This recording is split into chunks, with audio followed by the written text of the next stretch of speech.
बिस्मिल्लाहिर्रहमानिर्रहीम। अस्सलाम वालेकुम दोस्तों, कैसे हैं आप? उम्मीद है कि आप खैरियत से होंगे। आज हमने डिजिटल इलेक्ट्रॉनिक्स जो आपका सब्जेक्ट है 8364 इसका पहला ऑनलाइन लेक्चर हमने पढ़ना है। आपने मतलब इसको ज़रा देखना है, समझने की कोशिश करनी है और जो चीज़ें समझ में ना आएँ या उनके बारे में कोई सवालात हों तो वो आप मुझसे व्हाट्सएप पर मेरे पर्सनल नंबर पर कॉल करके या मैसेज करके पूछ सकते हैं। तो आज हमने जो अरिथमेटिक सर्किट्स के बारे में पढ़ना है, इसका ये तीसरा चैप्टर है। तो इसमें यानी अरिथमेटिक सर्किट्स के बारे में हमने बात करनी है। ये अरिथमेटिक सर्किट्स ऐसे सर्किट्स होते हैं कि जो बाइनरी नंबर्स को जमा, तफरीक, ज़रब या तकसीम करते हैं। तो क्योंकि आपके जो बाइनरी नंबर्स हैं इनको प्रोसेस करने के लिए कंप्यूटर सर्किट्स इस्तेमाल होते हैं कंप्यूटर्स में। तो ऐसे सर्किट्स के साथ आपने काम करना है, डिजिटल आलात के साथ काम करना है। तो फिर तमाम वर्कर्स और इंजीनियर्स को डिजिटल सिस्टम्स के अमल को समझने के लिए बाइनरी जमा तफरीक का बखूबी इल्म होना बहुत ज़रूरी होता है। तो इसलिए हम सबसे पहले आज एडिशन के बारे में पढ़ेंगे कि बाइनरी एडिशन क्या होती है। बाइनरी एडिशन जो है, इसके 4 कवानीन हैं, 4 असूल हैं जो बुनियादी असूल होते हैं। इन 4 बुनियादी असूलों को अगर हम समझ लें तो हम एडिशन यानी इसमें जमा जो है उसको आसानी से समझ सकते हैं। तो उनमें पहला कानून ये है कि 0 + 0, 0 को 0 में अगर जमा करें तो हासिल आपके पास इसका सम जो है वो 0 आएगा और इसका कैरी जो हासिल है वो कोई नहीं होगा, वो भी 0 होगा। अच्छा, इसका दूसरा असूल है 0 + 1। 0 + 1 जो है वो बाइनरी नंबर्स में इसका आंसर जो है वो 1 होता है और कैरी इसका यानी हासिल जो है वो कोई नहीं होता, वो भी 0 होता है। इसी तरह से 1 + 0 ये तीसरा इसका कानून है, इसका सम भी 1 होता है और कैरी इसका 0 होता है। अब चौथा असूल इसका है 1 + 1। अब इन 1 को जब 1 में प्लस करते हैं तो इसका सम जो है वो 0 आता है। ठीक है, 0 इसका हासिल इसका सम आएगा और इसका जो कैरी है वो 1 होगा। ये 1 0 इसका आंसर आएगा। इसमें 0 जो है वो सम है और 1 जो है वो कैरी है। और इसके इसी 4 कवानीन को आप यहाँ पर भी देख सकते हैं कि इसका पहला कानून है 0 + 0, ये 0 है। 1 + 0 ये 1 है और 0 + 1 ये 1 है। और इसी तरह से 1 + 1 इसका जो आपके पास जवाब है, सम है, वो 0 आएगा और कैरी इसका 1 होगा। अच्छा, इसी चीज़ को आप थोड़ा सा मज़ीद डिटेल से इस तरह से भी देख सकते हैं कि अशारी निज़ाम को हम समझते हैं, उसमें अगर हम चीज़ों को जमा करते हैं नंबर्स को तो वो कैसे करते हैं। जैसे ये 26 को अगर जमा करें, 12 इसमें ऐड करें तो इसका आंसर आता है ये कि 6 यानी 6, इसमें 2 को ऐड करेंगे तो ये 8 हो जाएगा। और इसी तरह से 2 में अगर आप 1 को ऐड करेंगे तो आंसर इसका आएगा 3, तो ये 38 बन जाएगा। अब इन्हीं का बाइनरी नंबर यहाँ पर दिया गया है, ये इसका बाइनरी नंबर है। तो बाइनरी नंबर को कैसे ऐड करेंगे, वही 4 असूल उनको आप ज़हन में रखेंगे कि 0 को 0 में प्लस करेंगे तो 0 सम आएगा इसका। 1 में 0 को ऐड करेंगे तो 1 आएगा। 0 में 1 को ऐड करेंगे तो 1 आएगा इसका सम। इसी तरह से इनका कैरी कोई नहीं होगा, कैरी 0 होगा।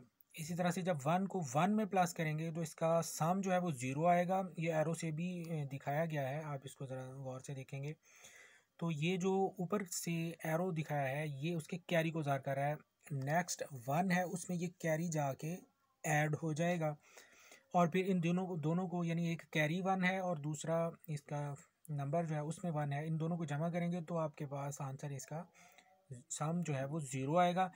और फिर एक आगे कैरी चला जाएगा और उसको फिर हम इस तरह से 1 में ऐसे लिख देंगे, तो ये आपके पास आंसर आएगा। यानी बाइनरी नंबर अगर आपके पास हो 11010, इसमें ऐड करें बाइनरी नंबर 1100 को, तो आपके पास जो इसका हासिल बाइनरी नंबर यानी जो इसका ऐड करने से आपका जवाब आएगा वो होगा 100110। ये एक मिसाल है इसकी। इसी तरह से इसकी दूसरी एग्जांपल भी हम देख सकते हैं जो कि आपके सामने ये नज़र आ रही है कि ये आपके पास अशारी निज़ाम में यानी ये 10 और 3 है, इनको इसमें 10 में 3 को जमा करेंगे तो इसका आंसर 17 बनेगा। यहाँ पर 7 लिखा हुआ है तो ये क्या बनेगा, सॉरी 17 नहीं बनेगा, ये 13 बनेगा, 13 बनेगा। यानी 10 में 3 को जमा करें तो ये 13 इसका आंसर बनता है।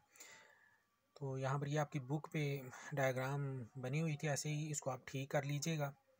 10 में 3 को जमा करते हैं, आपको पता ही है कि ये 13 बनता है। तो इसका बाइनरी नंबर जो है वो 1010 है 10 का और 11 है 3 का। इसमें जब इसको ऐड करते हैं तो 0 में 1 को ऐड करेंगे तो आपके पास आएगा 1 में 1 को ऐड करेंगे तो आंसर आएगा 0 और एक कैरी आगे चला जाएगा, हासिल आगे चला जाएगा। वहाँ पर 1 जो कि कैरी है उसमें 0 को ऐड करेंगे तो आपके पास आंसर क्या आना चाहिए 1, और आगे कैरी कोई नहीं जाएगा, वो जो 1 है वो वैसे ही नीचे आ जाएगा। तो 1101 ये इसको ऐड करने से ये आपके पास आंसर आएगा। इसी तरह से इसकी एक और मिसाल भी आपके सामने यहाँ पर समझने के लिए दी हुई है आपकी बुक पर कि 5 में अगर 2 को जमा करें तो 7 आपके पास आंसर आता है ऐड करने से, और 5 का बाइनरी नंबर है 101 और इसी तरह से 2 का बाइनरी नंबर है 10। तो इन दोनों को ऐड करेंगे तो 1 में अगर 0 को ऐड करें तो 1 हासिल होता है, 0 में 1 को ऐड करें तब भी 1 हासिल होता है, और यहाँ पर कोई भी कैरी नहीं है, ये 1 आपके पास इसका जवाब आएगा। तो ये इसकी एग्जांपल्स हैं बाइनरी एडिशन के लिए। अच्छा, ये तो इसकी एडिशन हो गई। अब इसमें हमें ऐसे सर्किट के बारे में पढ़ना है आज कि जो ये काम सर अंजाम दे, यानी एडिशन का काम सर अंजाम दे। उसके लिए लॉजिक सर्किट जो इस्तेमाल होता है वो एडर कहलाता है। एडर जो है इसकी 2 इकसाम हैं। एडर ऐसा सर्किट होता है जो नंबर्स को जमा करता है, बाइनरी नंबर्स को। इसकी 2 इकसाम हैं, एक हाफ एडर है और एक फुल एडर है। आज हमने हाफ एडर के बारे में पढ़ना है।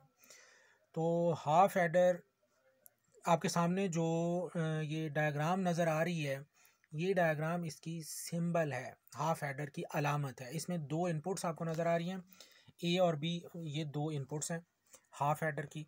और इसी तरह से इसकी आउटपुट्स हैं सम और कैरी आउट, ये इसकी 2 आउटपुट्स हैं। यानी हाफ एडर ऐसा लॉजिक सर्किट होता है जो 2 बाइनरी नंबर्स को ऐड करके आपके पास 2 आउटपुट्स देता है। एक सम होती है, उसका उन दोनों का सम होता है, और एक कैरी आउट जिसके बारे में अभी हमने एडिशन के प्रोसेस में जिसको समझा है। तो ये हाफ एडर का सर्किट है जिसको इसकी हम वजाहत थोड़ी सी कर लेते हैं ताकि ये समझ आ जाए। इसमें एक एक्स और गेट लगा हुआ है और एक एंड गेट लगा हुआ दिखाया गया है। ये सर्किट आपके सामने है, ये हाफ एडर का सर्किट है। इसकी 2 इनपुट्स ए और बी हैं। और अब अगर आप गेट्स को समझते हैं, यानी एक्स और फंक्शन को समझते हैं और एंड फंक्शन को समझते हैं, तो फिर आप इसको आसानी से समझ लेंगे। अब एक्स और जो गेट है ये आउटपुट जो देता है वो ए और बी इनपुट्स जो हैं, 2 इनपुट्स हैं एक्स और की, इनका सम निकलता है। और जो एंड गेट आउटपुट देता है वो इसका कैरी आउट होता है। तो यहाँ पर आपके पास ट्रूथ टेबल भी दिया हुआ है। तो इस सर्किट और ट्रूथ टेबल को अगर हम थोड़ा सा देखें दोनों को, तो हमें इसकी वजाहत समझ में आ जाएगी कि ये कैसे हाफ एडर जो है वो काम करता है। तो इसकी पहली जो इनपुट्स हैं ए और बी वो 0 हैं, ए भी 0 है और बी भी 0 है। तो यहाँ पर एक्स और गेट जो है ये फंक्शन करेगा, यानी जब दोनों इनपुट सेम होती हैं और यहाँ पर अब 0 0 सेम है तो इसकी आउटपुट जो है वो 0 होती है। और एंड गेट जो है इसका फंक्शन ये होता है कि अगर दोनों इनपुट्स में से कोई एक भी ज़ीरो हो जाए तो आउटपुट इसकी ज़ीरो ही होती है। तो जब ए और बी दोनों ज़ीरो ज़ीरो हैं तो एक्स और जो है ये भी ज़ीरो आउटपुट देगा। ये सम है इसका निकलेगा, जो हमने 4 कवानीन पढ़े हैं उनमें भी आप इसको देख सकते हैं, वो सम इसका ज़ीरो ही आएगा। और इसका कैरी आउट जो है वो एंड गेट दे रहा है, और एंड फंक्शन जो है यहाँ पर वो भी यानी आपको नज़र आ रहा है कि ये दोनों ज़ीरो हैं। तो हमने कहा है कि एक भी एंड गेट की अगर इनपुट ज़ीरो हो जाए तो आउटपुट इसकी ज़ीरो होती है। जब दोनों इनपुट ज़ीरो हैं तो आउटपुट एग्जैक्टली इसकी ज़ीरो होगी, कैरी आउट जो है वो ज़ीरो होगा। अच्छा, इसकी दूसरी इनपुट हम अगर अप्लाई करें दूसरे नंबर पर, एक ए जो है वो 1 हो और बी जो है वो 0 हो, तो तब क्या होगा कि एक्स और जो है ये आउटपुट 1 देगा, और एंड गेट जो है इसकी एक इनपुट अभी 0 है तो आउटपुट इसकी 0 होगी। तो यहाँ पर कैरी आउट 0 है और सम इसका 1 है। अच्छा, उसके बाद अगर ए जो है वो 0 हो और बी इसका 1 हो, तब क्या होगा कि एक्स और जो है इसकी दोनों इनपुट सेम नहीं है तो आउटपुट इसकी 1 ही होगी। और एंड गेट इसमें अभी भी एक इनपुट 0 है जिससे इसकी आउटपुट 0 होगी। यहाँ पर भी ये तीसरा कानून भी है एडिशन का कि सम जो है वो 1 हो जाएगा और कैरी आउट जो है वो 0 हो जाएगा, और ये दोनों गेट्स इसी के मुताबिक काम कर रहे हैं। अच्छा, चौथा ऑप्शन ये है कि आप इसमें ए भी 1 हो और बी को भी 1 कर दें, तब इनपुट्स दोनों 1 होंगी। तो तब क्या होगा कि एक्स और जो है ये आउटपुट 0 देगा, क्योंकि इसमें दोनों इनपुट सेम हो गई हैं, एक जैसी हो गई हैं, तो आउटपुट इसकी 0 होगी। एक्स और फंक्शन ये है। और एंड जो है इसकी दोनों इनपुट्स 1 है तो आउटपुट इसकी 1 होगी। अब यहाँ पर सम वाली इसके कॉलम में देखें, जो सबसे नीचे जो है वो 0 है और कैरी आउट के सबसे नीचे जो है आपको 1 नज़र आ रहा है। तो ये एडिशन का काम जो है ये दो गेट से हम ले रहे हैं इसमें। तो ये हाफ एडर सर्किट है, इसमें कैरी आउट जो है वो एंड गेट जो है वो दे रहा है, और सम जो है आउटपुट दे रहा है एक्स और। तो इस तरह से ये हाफ एडर का हमने आज एक छोटा सा सर्किट पढ़ा है। आप इस पर ज़रा गौर करें, बुक से भी इसको स्टडी करें।